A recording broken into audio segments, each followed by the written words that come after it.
नमस्कार, मैं स्वभूमि सुरेश शर्मा। देश में बहस चल रही है। पार्लियामेंट जो सबसे बड़ी पंचायत के तौर पर देखी जाती है, वहां पर कांग्रेस या इंडिया वर्सेस एनडीए चल रहा है। एनडीए का अलग कहानी है, इंडिया का अलग आरोप है। इंडिया का कहना स्पष्ट तौर पर है, जिसके नेतृत्व भी राहुल गांधी कर रहे हैं। राहुल गांधी कह रहे हैं कि देश में संविधान वर्सेस मनुस्मृति का संघर्ष चल रहा है। यह एक पक्ष है जो कांग्रेस की तरफ से है। इंडिया गठबंधन के तहत कांग्रेस है, आरजेडी है और भी बहुत सारी पार्टियां हैं, और इसी में एक और बहस चल रही है, वह है बहुमत बहुसंख्यक बन गया है। एक जज जो हैं और न्याय करने के लिए बैठे हुए हैं, उन्हें बहुमत में बहुसंख्यक दिख रहा है। सवाल उठता है, बहुमत कब से बहुसंख्यक हो गया है लोकतंत्र में? यह भी एक सवाल है। इन विभिन्न सवालों को लेकर हम आज बात करने के लिए आ रहे हैं आरजेडी के नेता प्रभात कुमार से, और हम जानेंगे ये बहस देश को किस रूप में, किस दिशा की ओर ले जाएगा। प्रभात जी, आपके साथ बहुत बहुत स्वागत है। जी धन्यवाद रोहित जी, आपके सारे दर्शकों का स्वागत है। और प्रभात जी, देश में जो बहस चल रही है, ये मनुस्मृति बनाम संविधान जो राहुल गांधी ने उठाया था, और आप सभी इंडिया गठबंधन के तहत काम कर रहे हैं, ये क्या माजरा है? मनुस्मृति कब लागू हो गया भारत में संविधान के रहते? देखिए, मनुस्मृति लागू ऐसे संवैधानिक रूप से या किसी कार्य नीति के तहत, जैसे कहीं किसी कार्यशाला में, या कहिए कि जैसे प्रैक्टिस में अभी लागू नहीं है। लेकिन भाजपा का या संघ, भाजपा का माने मूल संगठन तो संघ है, आरएसएस है, और आरएसएस की अवधारणा ही है मनुस्मृति को लागू करना। मतलब वो इसी के लिए 100 सालों से मेहनत कर रहे हैं कि मनुस्मृति देश का संविधान बने, और इसी प्रयास में वो लगे हुए हैं। जहां भी वो शाखा लगाते हैं, जहां जिनके पास, जिनको कन्विंस करना चाहते हैं, लोगों से बात करते हैं, तो वो राष्ट्रवाद और ये सब के माने उसके परिप्रेक्ष्य में चले जाइए, तो माने पीछे उसके उनका मंशा वही रहता है, उनको समझाने का कि मनुस्मृति लागू करना जरूरी है। और गोलवलकर का जो पूरा बंच ऑफ थॉट अगर पढ़ते हैं आप, तो उसमें महिलाओं के प्रति, दलितों के प्रति जो भावना है उनकी, जो उन्होंने अपना बंच ऑफ थॉट में जो लिखा है, तो उसमें उन्होंने, आप उसको समझ जाइएगा, उसको पढ़ने से समझ में आ जाएगा कि लोग मनुस्मृति को कितना दिल से में लगाए बैठे हुए हैं। मनुस्मृति में कहना चाहेंगे, मनुस्मृति भारत में बहुत दिन से प्रैक्टिस में रहा है। हाँ, मनुस्मृति से चिढ़ क्यों आपको? नहीं, चिढ़ उस मनुस्मृति, जैसे भारत में संविधान जो है वो इनडिफरेंशिएशन का है। मतलब यहाँ भेदभाव नहीं रखा जाए, न वर्ण के आधार पर, न जाति के आधार पर, न अमीरी गरीबी के आधार पर, न धर्म के आधार पर, लिंग के आधार पर कोई भेदभाव न रहे, ऐसी संविधान में व्यवस्था है।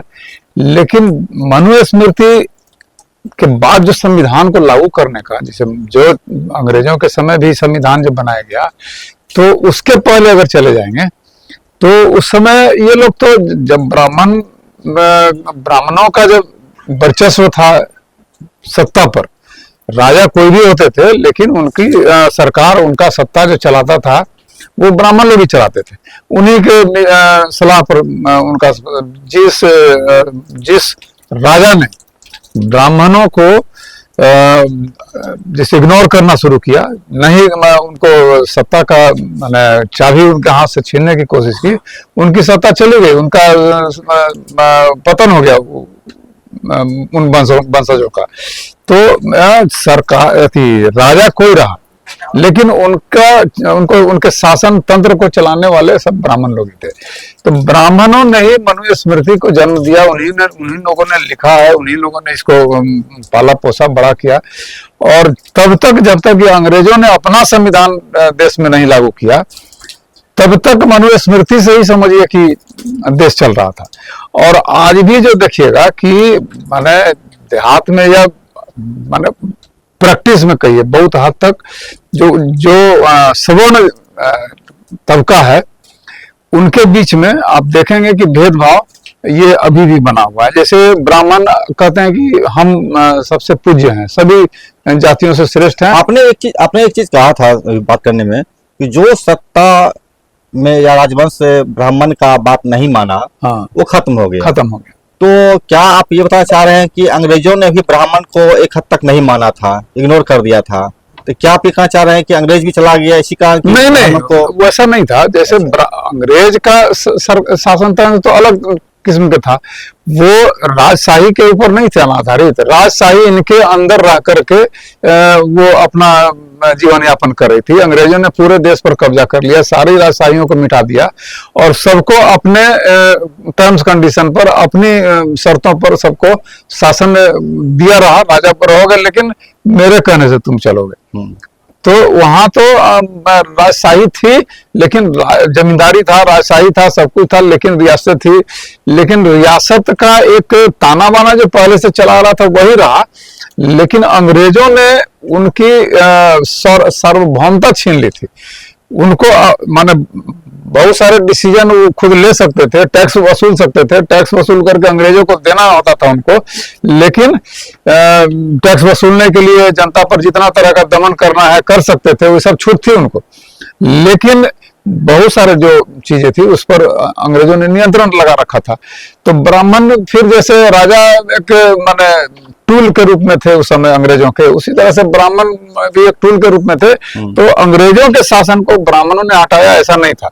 लेकिन उसके पहले जब सही में राजशाही जब थी तो राजाओं के बहुत सारे उदाहरण देखिएगा कि माने ब्राह्मण लोग ही, जैसे आप मराठा का ही देखिए ना। मराठा को पहले तो शिवाजी ने सल्तनत स्थापित किया, शिवाजी को कितना बेइज्जत किया गया, उनको राजा का दर्जा लेने के लिए कितना अपमान सहना पड़ा कि उन्होंने रियासत कई किले 40 किले जीत लिए थे उन्होंने, और एक अपना सल्तनत स्थापित कर लिया था। लेकिन उनको राजा नहीं माना जा रहा था, इसलिए कि उनका राज तिलक नहीं हुआ था। और राज तिलक जब भी कोई करता तो ब्राह्मण करता, तो राज तिलक इनका नहीं कोई ब्राह्मण करने को तैयार था, इसलिए राजा नहीं बन रहे थे। इनसे कई राजा जो थे उस समय, जो इनसे छोटे छोटे रियासत के राजा थे, लेकिन वो राजा थे और ये राजा नहीं थे। तो ये उन्होंने माने, इसकी लंबी कहानी है कि उनको कैसे उनका फिर राज तिलक हुआ। माने एक जो तिरस्कृत ब्राह्मण था वो आकर के राज तिलक किया, वो भी कहा कि हम हाथ से नहीं करेंगे, हम पैर के अंगूठा से इनका राज तिलक करेंगे। तो ये सारा अपमान झेल करके माने, इसलिए कि वो माने शुरू में माने इस बात के लिए तैयार ही नहीं थे कि हम ब्राह्मणों के आगे झुकेंगे।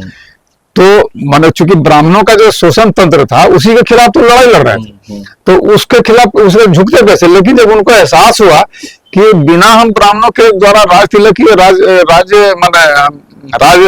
राजा का दर्जा हमको नहीं मिलेगा, और राजा का दर्जा मिले बिना हम माने ये कुछ कर नहीं सकते हैं, तब जाकर के उन्होंने फिर झुके वो और राज तिलक करवाया। हाँ, करवाया, अपमान झेल के करवाया। हाँ, अपमान झेल करके करवाया राज तिलक।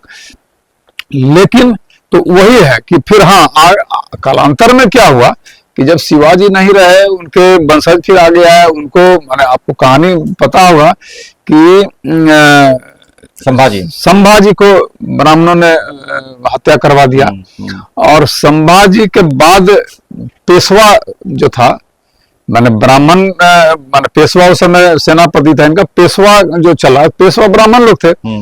तो मराठा पूरे सल्तनत को पेशवाओं ने अपने हाथ में ले लिया, और वहां से फिर माने ब्राह्मण माने चूंकि ये लोग उनको मान नहीं रहे थे, ब्राह्मणों को बहुत तरजीह नहीं देते थे, इसीलिए पेशवाओं ने इनका सल्तनत अपने आप कब्जे में ले लिया, छीन लिया इनसे, और खुद राजा हो गए पेशवा लोग। तो मराठा के माने हो गए, मराठा कहने के लिए रह गया, लेकिन ब्राह्मणों ने उनका सत्ता हथिया लिया। अंग्रेजों से जब लड़ाई हुई तो उस समय पेशवा लोग ही लड़ रहे। अभी ये सवाल अभी क्यों उठा रहे हैं राहुल गांधी जी? मनुस्मृति बना, कारण क्या है ना कि उस तंत्र को अभी भी, जैसे जब से भाजपा सत्ता में ये माने विषय में मौजूद हो गया है, इस कारण से कि जब से माने भाजपा सत्ता में जब नहीं थी तो ये आवाज नहीं उठता था, क्योंकि जो मनुस्मृति को लागू करने का या मनुस्मृति में जो जो प्रावधान है सवर्णों के लिए, ब्राह्मणों के लिए, महिलाओं के प्रति हीन भावना, दलितों के प्रति हीन भावना, अछूत रखना, मतलब ये सब जो उसमें दिया हुआ है। शिक्षा, अच्छा, शिक्षा प्राप्त करने पर जो कान में पत्थर और शीशा और जीभ काटने की प्रथा था, ये भी था क्या उसमें? अब ये मनुस्मृति पूरा पढ़े नहीं है हम, लेकिन आपको जो वर्णन आता है उसमें तो ये बात थी कि माने शूद्रों को शिक्षा ग्रहण नहीं करना था, शूद्रों को वेद पाठ नहीं करना था। आप माने आप सीखेंगे नहीं वेद पाठ तो पाठ कैसे करेंगे? तो अगर आप सुन करके, जैसे आप पढ़ नहीं रहे हैं, चूंकि उस समय जो शिक्षा भी जो दी जाती थी तो इस तरह के स्कूल तो खुले नहीं थे, उस समय राजाओं के द्वारा ही उसको क्या कहते हैं, गुरुकुल चलाया जाता था। तो गुरुकुल में राजशाही के जो राजकुमार लोग होते थे, माने कुलीन परिवार के लोग होते थे, वही लोग गुरुकुल में जाते थे पढ़ने के लिए। तो वहां शूद्रों के लिए तो कोई जगह थी नहीं। तो शूद्र किसी किसी तरह से जो माने इतिहास में माने जो उन्हीं लोगों के लिखे किताबों में आप देखेंगे कि कोई शूद्र वेद पाठ कर रहा था, उसको ही लोग उसका मुंह में ये कर दिया कि भाई तुम वेद पाठ कैसे कर सकते हो, उसकी हत्या कर दी गई। तो वेद पाठ आखिर सुन करके ही कहीं से सीख गया होगा, किसी ब्राह्मण को वेद पाठ करते सुना होगा, उसको याद हो गया होगा। कि टैलेंट तो जो होता है ना, प्रतिभा उनके माने बपौती तो थी नहीं, आम माने शूद्रों में भी प्रतिभा होती है। तो उसको जब उन्होंने कोई सुन करके सीख लिया, सीख करके कहीं बोला तो उसको हत्या कर दी गई। तो इसीलिए था कि अगर कोई गलती से शूद्र माने वेद को सुन ले तो फिर वो बोलेगा, तो उसको कान में पहले तो डाल दो ये कि वो सुन नहीं पाए, और अगर बोलता है तो उसका जीभ काट लो, उसकी हत्या कर दो। तो ये था, माने ये लोग इतना भेदभाव था कि अगर वेद का माने कोई श्लोक का उच्चारण अगर कर लेता है शूद्र तो इनका वेद अछूत हो जाएगा। अच्छा, एक चीज प्रभात जी, आपने कहा कि शिक्षा से वंचित करना संघ का एक काम था जो शुरू में किया था। हाँ, शीशा डालने का मामला लेकर के, अन्य मामला लेकर के। अगर आज जब 21वीं शताब्दी में आप हैं तो क्या ये संभव है कि आज जो शूद्रों को शिक्षा से वंचित करना? नहीं, जब संविधान में जो प्रावधान है उससे उसको रहते तो शिक्षा से वंचित अब कोई नहीं किसी को कर सकता है। लेकिन आप देख रहे हैं अभी जो चल रहा है कि आरक्षण क्यों है, उसी माने चीज को मिटाने के लिए जो भेदभाव है, जो ऐसा तबका जो माने उसको क्या कहते हैं, अक्षम जो था, माने पढ़ाई लिखाई में जो कमजोर तबका है, अक्षम है शिक्षा हासिल करने में, उनको आगे बढ़ाने के लिए ना आरक्षण का प्रावधान किया गया। जैसे इंजीनियरिंग में एडमिशन है, मेडिकल में एडमिशन है। अगर कोई आप देखेंगे कि अगर एक लड़का कोई अच्छे स्कूल में पढ़ रहा है, प्राइवेट स्कूल में कोई अच्छे जगह पढ़ाई कर रहा है, और एक आदमी जो उसको पढ़ने में सक्षम नहीं है, तो उसकी पढ़ाई और दोनों का कंपटीशन अगर एक साथ लेंगे तो निश्चित रूप से ये लोग आगे बढ़ेंगे, वो पिछड़ जाएगा। तो उसको कैसे ऊपर लाया जाए, कैसे इनकी बराबरी में उनको खड़ा किया जाए, क्योंकि प्राइवेट स्कूलों को बंद नहीं किया जा सकता है ना, और उसको अपलिफ्ट किया जा सकता है। उसके लिए सरकार स्कूलें खोल रहा है, मतलब बहुत सारे स्कूल खुले, विद्यालय खुले, हर तरह के। तो वहां बराबरी में लाने के लिए ही तो आरक्षण का प्रावधान है। नौकरी में अगर हम पिछड़ रहे हैं तो भाई उसको भी ला करके नौकरी में आपके बराबर खड़ा करेंगे, तो भी ना उनके अंदर एक कॉन्फिडेंस आएगा और वो आपसे बराबरी में बात करेंगे। उनके लोग जो है उनके भी अंदर आया कि नहीं, हाँ हम ये हासिल कर सकते हैं, वो फिर आगे बढ़ेंगे, बराबरी समाज में आएगा। तो इसको दूर करने के लिए, इसी को करने के लिए, मैंने बराबरी लाने के लिए आरक्षण की व्यवस्था की गई। अब ये लोग क्या कर रहे हैं कि उस आरक्षण को खत्म करने में लगे हुए हैं। माने नौकरी ही खत्म कर रहे हैं कि नौकरी न रहेगी ना, ये लोग आरक्षण में सबको प्राइवेट, जहाँ की आरक्षण नहीं लागू होता है प्राइवेट सेक्टर का, उसमें नौकरी को भेज रहे हैं और बड़े बड़े संस्थानों को ये करें। तो वो तो नौकरी वाली बात हो गई। आप देखेंगे कि जितना भी विश्वविद्यालय है, जितना भी आपका IIT है, इस सब का IIT ये सब जो होता है उसका ऑटोनोमस अपना ये होता है, उसका डीन जो होता है वो माने वहाँ के पूरे शिक्षा व्यवस्था को संचालित करता है। तो इन सभी जगहों में संघ की मानसिकता वाले लोग को वहां पर स्थापित किया गया और उन्होंने वहां भेदभाव की रणनीति स्थापित की। चूंकि जब भेदभाव होगा तो वो लोग पिछड़ेंगे। आरक्षण वहां कैसे खत्म किया जाए, क्या किया जाए कि वहां माने कमजोर तबके के लोग वहां नहीं पहुंच पाए। तो ये खेल जब चलने लगा तो इसको हम लोग माने अब सीधा आज तो संविधान खत्म कर देंगे ऐसा नहीं कर सकते हैं वो, क्योंकि देश में आग लग जाएगा, सारे लोग मार काट मच जाएगा, गिर जित छूट जाएगा। तो ये अलग तरीके से इसको रणनीति के तहत अलग अलग संस्थानों में, विश्वविद्यालयों में, एडमिशन में, फलना में, इस सब में माने भेदभाव करके और उनको खत्म करने की एक आंकड़ा आ रहा था, मैं कहीं पढ़ रहा था, लगभग 2.5 lakh school, primary school Modi सरकार ने 10 सालों में बंद किया है, जिसमें 55,000 अकेले गुजरात में है। हाँ। तो क्या इस चीज को आप देख पा रहे हैं कि शिक्षा खत्म करने का जो प्रयास चल रहा है मोदी सरकार का मनुस्मृति के तहत जो आपने बताया, उसका एक नया अध्याय था ये? हाँ, नहीं, इसको हम लोग दूसरे नजरिए से देखिए। हाँ, मैंने उसमें भी वही बात है। अभी जैसे आपने देखा कि गैस सिलेंडर का दाम, इन्होंने कहा कि दाम बढ़ेगा लेकिन आपको हम सब्सिडी देंगे। ठीक है, तो जो लोग सब्सिडी हासिल करने की स्थिति में नहीं है, पहले तो कहा कि आप लोग सब्सिडी अगर आप सक्षम है तो सब्सिडी छोड़ने का माने मुहिम चलाए। धीरे धीरे उन्होंने सब्सिडी खत्म करके गैस को आपको विदाउट सब्सिडी कर दिया। अब आपको पूरे जो गैस का दाम इन लोगों ने तय किया था आपको देना है। अब इन लोग जैसे शिक्षा, स्वास्थ्य जो विभाग था, ये शुरू से चूंकि देश का जो स्ट्रक्चर था ना, तो इसको कहते हैं कि जैसे भारत का जो इकोनॉमी जो था ना, सोशलिस्ट टाइप का हाँ, उसको बनाया गया था कि माने इन दोनों चीजों को उसी में, जैसे इन दोनों चीजों को रखा गया था फ्री में, जैसे स्वास्थ्य मुफ्त होगा, मूल अधिकार मुफ्त, हाँ, मूल अधिकार मिला था। तो अब उसको भी ये लोग देख रहे हैं, अथी में कर रहे हैं कि जैसे मुनाफा कमाने वाले, हाँ, कि अगर इससे मुनाफा नहीं हो रहा है तो इसको बंद करो, उसको मुनाफा नहीं हो रहा है उसको बंद करो। तो ये जो प्रयास है ना, तो इसी प्रयास के तहत इन लोगों ने क्या किया कि अब स्कूल में बच्चे पढ़ रहे हैं, वहां उन्होंने टीचर बहाल कर रखा है। अब देख रहे हैं कि इतना टीचर में हमारा इतना ही लड़का पढ़ रहा है, क्योंकि पढ़ाई नहीं हो रही है स्कूलों में, तो वो प्राइवेट तक की तरफ जा रहे हैं। तो अब उन लोगों ने क्या किया कि पहले तो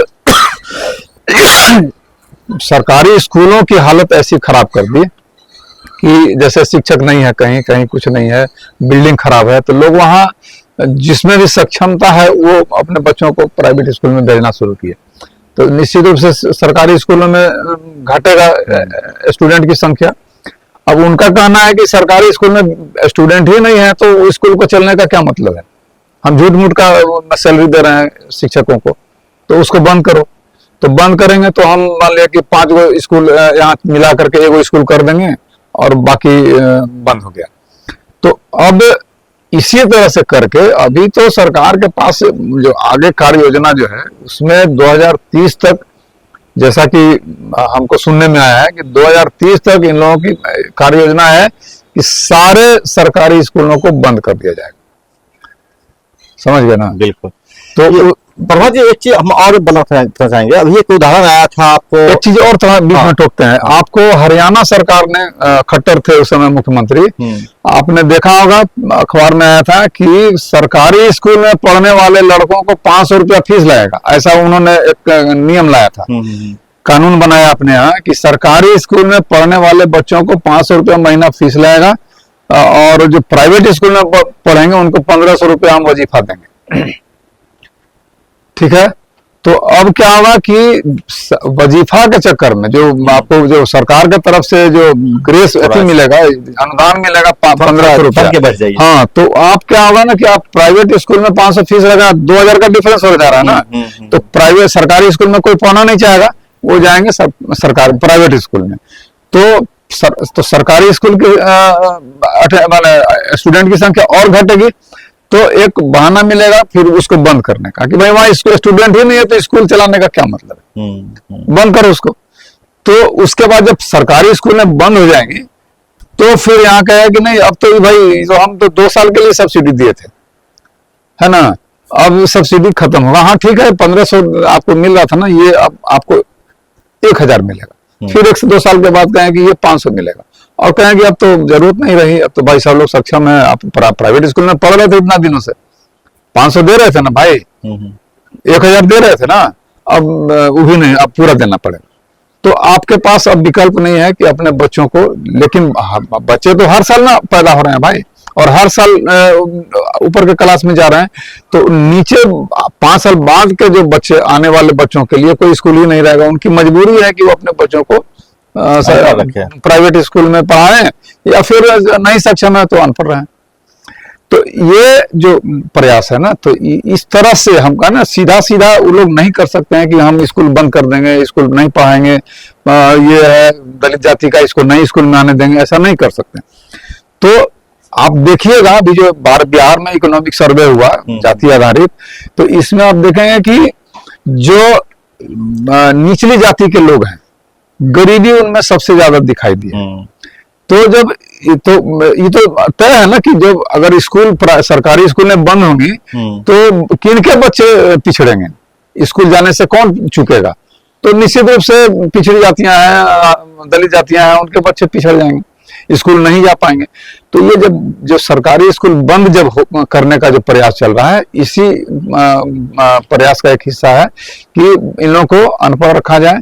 और फिर तो है, फिर आज ही देखिएगा कि इतने दिनों 70 साल 75 साल देश को आजाद हुए हुआ, आरक्षण के इतने बाद भी अभी भी आप सारे ऑफिस का सर्वेक्षण कर लीजिएगा, तो जितना आबादी है ना उस हिसाब से वो लोग 10 गुना ज्यादा सवर्णों की संख्या है स्कूलों में या ऑफिसों में, चाहे पदाधिकारी हो कर्मचारी हो, लेकिन उनकी संख्या ज्यादा है। क्यों बराबरी अभी तक नहीं हो पाई? क्योंकि इनको शिक्षण का माहौल भी अभी तक नहीं मिला है। तो इसमें आप कहेंगे कि तो भाजपा सरकार तो अभी आई है, तो कांग्रेस सरकार भी तो, जैसे कांग्रेस भी एक समय में आपको लोग कहते थे, आज अपना ये छवि बदलने में लगे हुए हैं, लेकिन कांग्रेस ब्राह्मणों का नहीं तो वर्चस्व था कांग्रेस में, पूरे कांग्रेस में। तो सरकार संविधान से चले, आज भी तो वही बाबा साहब के संविधान से ही सरकार चल रही है, लेकिन उसी में लूप होल निकाल करके भाजपा देखिए कितना खेल कर गई। कांग्रेस के समय में खेल नहीं हो रहा था, लेकिन माने उसी खेल को जो पहले जो चला रहा था उसी को यथास्थिति बनाए रखने में कांग्रेस ने भी कम भूमिका नहीं अदा की है। क्योंकि 70 सालों में आज देखेंगे कि अभी भी दलितों की, पिछड़ों की आबादी माने नौकरी वाले संस्थानों में, किसी संस्थान में, किसी ऑफिस में चले जाइए तो वहां उनकी आबादी के अनुपात में उनका प्रतिनिधित्व नहीं है। जातिगत जनगणना इसलिए कराना चाह रहे हैं, राहुल गांधी बाबा कर रहे थे, और मनुस्मृति का सवाल भी इसलिए उठ रहा था। इसी में एक सवाल और आएंगे हम। लोकतंत्र में एक चीज कहा जाता है कि बहुमत से चीजें चलती है, लेकिन एक जज है जो बोल रहे हैं कि बहुसंख्यक की बातें चलेगी। ये बहुमत कब से बहुसंख्यक बन गया है, इसलिए हम क्या कहना चाहेंगे आप? नहीं, अगर उसको भाषाई शब्दों में देखेंगे तो पर्यायवाची टाइप का चीज लगता है बहुसंख्यक, बहुमत, है ना। लेकिन यहाँ अगर उसको हम लोग बारीकी से देखेंगे या उस जज की मंशा को अगर हम लोग समझेंगे तो इसमें है कि देश में जिनकी आबादी माने जो बहुमत में है, बहुमत मतलब बहुसंख्यक है, आबादी के हिसाब से जिनकी संख्या ज्यादा है तो उनका चलेगा। लेकिन वोट जो है, बहुमत आता है जब वोटिंग हम लोग करते हैं, मत जिसका ज्यादा होगा उसके हिसाब से चलेगी। तो ये लोग, ये जो प्रयास है ना कि बहुमत और बहुसंख्यक में जो घालमेल पैदा कर रहे हैं, ये चुनाव के प्रक्रिया को ही लोग समाप्त करना चाह रहे हैं। आम जन में बैठा देना चाह रहे हैं कि जब हम लोग भाई माने इतने दिनों से यही ना प्रयास कर रहे हैं कि जानते हैं कि हिंदू बहुमत बहुसंख्यक है यहाँ, और दूसरे धर्म के लोग अल्पसंख्यक हैं। तो अगर अल्पसंख्यक और बहुसंख्यक में अगर लड़ाई हो जाएगी, जैसे अगर आज देखते हैं कि अगर बैकवर्ड फॉरवर्ड में फीलिंग हो जाएगा तो आबादी के हिसाब से देखें कि बैकवर्डों की संख्या 85% है। बैकवर्ड हरिजन मिला करके अगर करते हैं, माने दलितों को मिला लें, ये लोग 15% भी नहीं है। तो बैकवर्ड फॉरवर्ड को ये लोग माने खत्म करके, लड़ाई को मोड़ करके हिंदू मुस्लिम करना चाहते हैं हर चुनाव में। तो हिंदू मुस्लिम जिस दिन हो जाएगा तो इनकी सत्ता को कोई चैलेंज नहीं कर सकता है। तो ये भी एक वही प्रयास है कि बहुमत और बहुसंख्यक का जो मामला है, तो ये भी वही बात है कि बहुसंख्यक मेरे साथ है तो फिर बहुमत मेरे साथ है ना। तो अब लोगों में ये माने कंफ्यूजन पैदा किया जा रहा है कि बहुसंख्यक हम लोग बहुसंख्यक हैं तो फिर अल्पसंख्यक का क्या औकात है। नहीं, तो बहुसंख्यक और इसको घाल-मेल करके एक ही चीज दिखाना चाहते हैं, हिंसा को। हाँ, उसको बढ़ाने का नया प्रयास है कि हम लोग बहुसंख्यक हैं तो बहुमत में है। तो ये दिखाना चाहिए की बात। हाँ, आगे चल करके अगर ये विमर्श जो है, अगर उस विमर्श में ये लोग जीत गए तो आगे चल के इलेक्शन को भी लोग कहेंगे कि इलेक्शन की जरूरत क्या है, हम लोग बहुमत में हैं, बहुसंख्यक हैं तो बहुमत में है, तो फिर चुनाव क्या करना है, खत्म करो इसे जी। इसी में एक और चीज पाते हैं, अभी सुप्रीम कोर्ट के जो पुराने जज हैं CJI चंद्रचूड़ जो भी निकले हैं, उन्होंने वर्शिप एक्ट में जो कि नियम बनाया गया था 1991 में कि जहां पर जो चीज है वहीं पर रहेगा, जो मंदिर है मंदिर रहेगा, जो मस्जिद है मस्जिद रहेगा, उसमें हस्तक्षेप न किया जाए। इन्होंने एक बनाया कि जांच करा लो। चंबल में जांच कराने गए, वहां पर नरसंहार हो गया, 4-5 लोग मारे गए, गोली से मार दिया गया। अब हर मस्जिद के नीचे मंदिर की खोज हो रही है, उसके लिए FIR हो रहा है। इसको किस समय देखते हैं आप?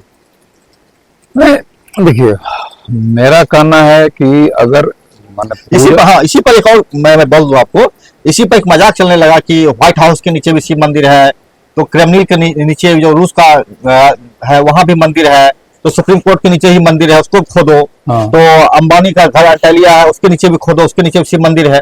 इस तरह की मजाक बन गया। हाँ, मजाक होना स्वाभाविक है। देखिए, बात क्या है ना कि अगर जैसे सबके जड़ में जो है, वही अभी जो हम लोग बहुमत और बहुसंख्यक की बात की है, तो ये बहुसंख्यक मतलब हिंदुओं की भावना को, हिंदू जो अलग अलग जातियों में जिनका कि ये सवर्ण जो 10% 15% हैं, ये लोग जीवन भर शोषण करते रहे, उनको राजनीति के में लोग हिंदू बोल करके कि सब लोग हम लोग एक ही हैं, शोषण तुम्हारा करेंगे हम, लेकिन वोट देने के समय तुम भाई धर्म के नाम पर जब बात आएगी तो तुम सब हिंदू हो।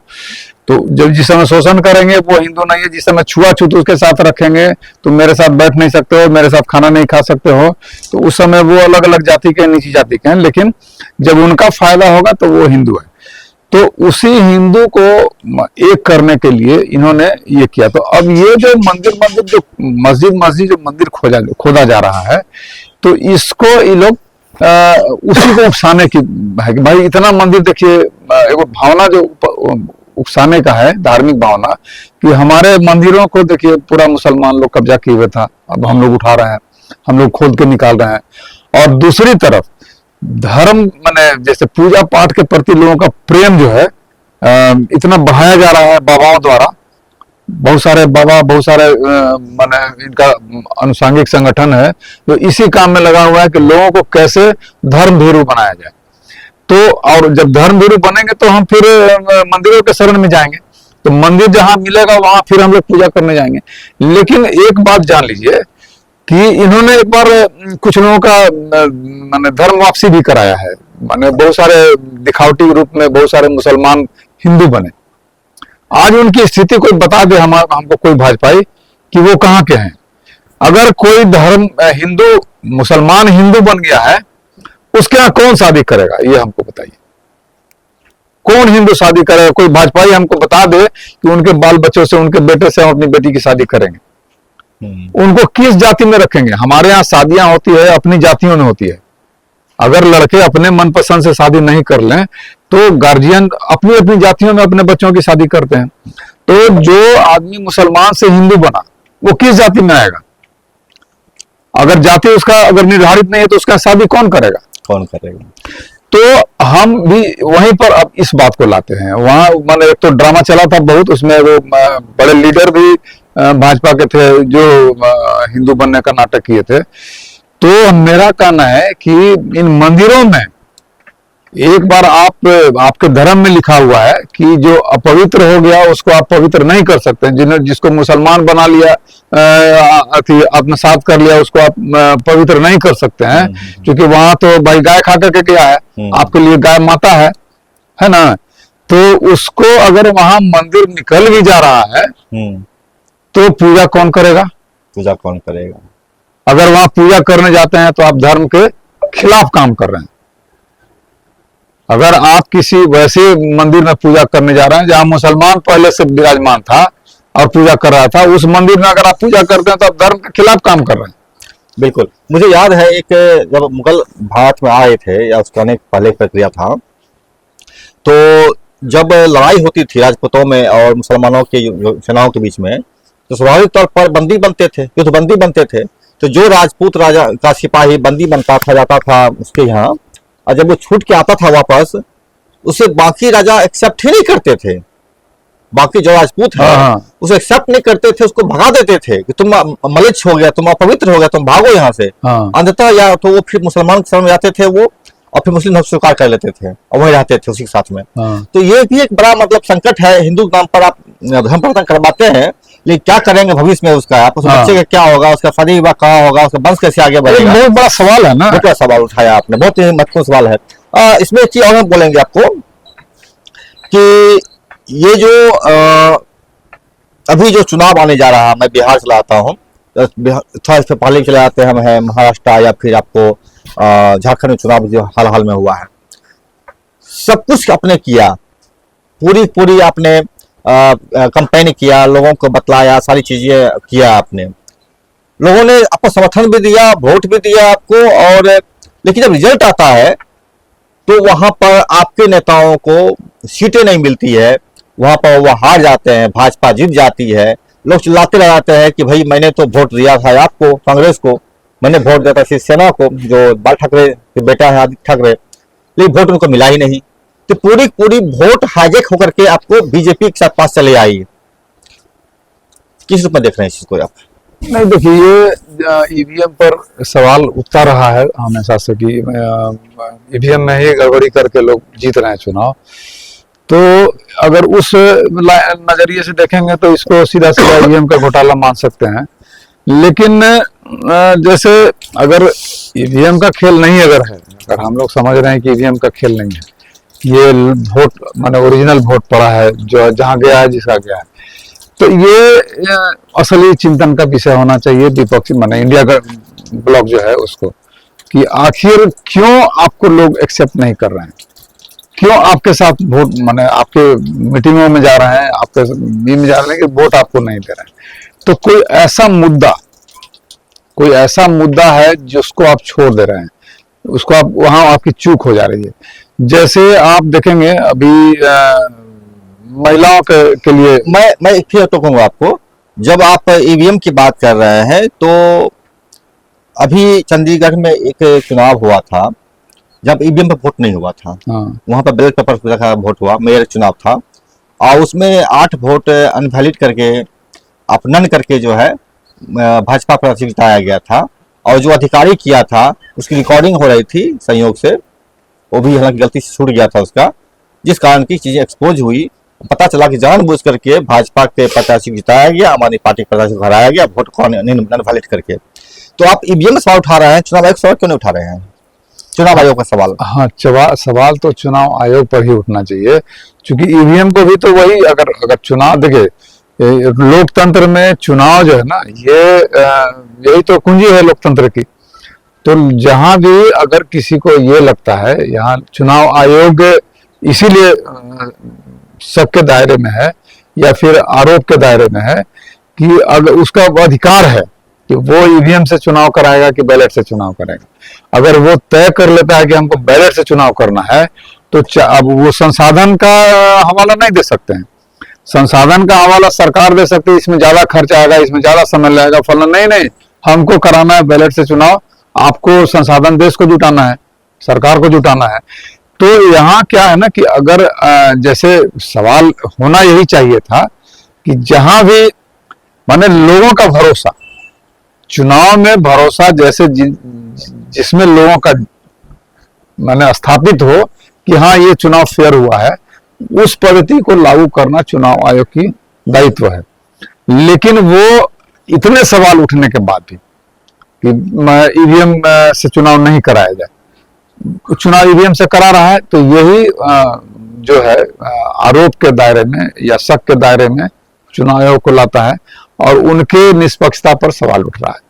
नहीं, सवाल तो सीधा सीधा ईवीएम का नहीं, ईवीएम मशीन है, मशीन जिससे ऑपरेट करेंगे वैसा ऑपरेट होगा वो। हाँ। मूल सवाल चुनाव आयोग होना चाहिए ना, चुनाव आयोग ही निष्पक्ष नहीं है। हाँ, चुनाव आयोग ही वही तो बोल रहे हैं कि अगर हम करें कि अगर चुनाव को निष्पक्ष रखना है, निष्पक्ष रखने से ज्यादा लोगों को निष्पक्षता पर भरोसा दिलाने की बात होती है। चुनाव ईवीएम भी निष्पक्ष रूप से करा रहा है। अभी 25 में चुनाव होने जा रहा है बिहार में भी, और इन तमाम चीजों में जो आप देख पा रहे हैं वो सब चीजें के बीच में आप बिहार में क्या मुद्दा देखते हैं जो कि आपको लगता है कि ये ज्यादा टच करेगा लोगों को? किस मुद्दे को लेकर जाएंगे? यहाँ तो देखिए, यहाँ सबसे बड़ा मुद्दा बेरोजगारी का है।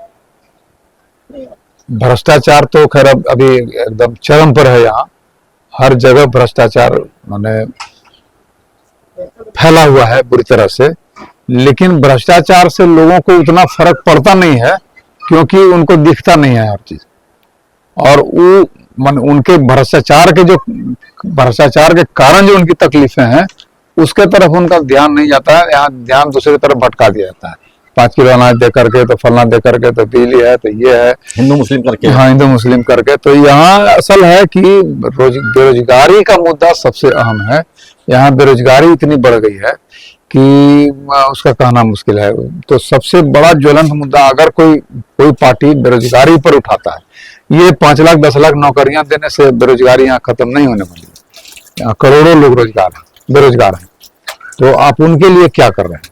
तो कोई योजना ऐसी आए जो 2000 रुपया दे रहे हैं, मैया योजना, तो बहनी योजना, फलना करके, तो उससे अभी किसान सम्मान योजना निधि करके जो भाजपा दे रही है, वोट निश्चित रूप से उसके कारण अट्रैक्ट हो जा रहा है। लेकिन क्या फर्क पड़ता है? किसानों को आप 6000 रुपया साल में दे रहे हैं, उससे क्या फर्क पड़ता है? तो असली है रोजगार पैदा करना। तो रोजगार अंतिम सवाल अगर आपसे रहेगा, सवाल तो महत्वपूर्ण है बिहार में, लेकिन उसी महत्वपूर्ण सवाल यहाँ मंदिर मस्जिद हो गया है। खैर, एक अंतिम सवाल मेरा रहेगा आपसे, मेट्रो पटना में कब चला रही है गवर्नमेंट?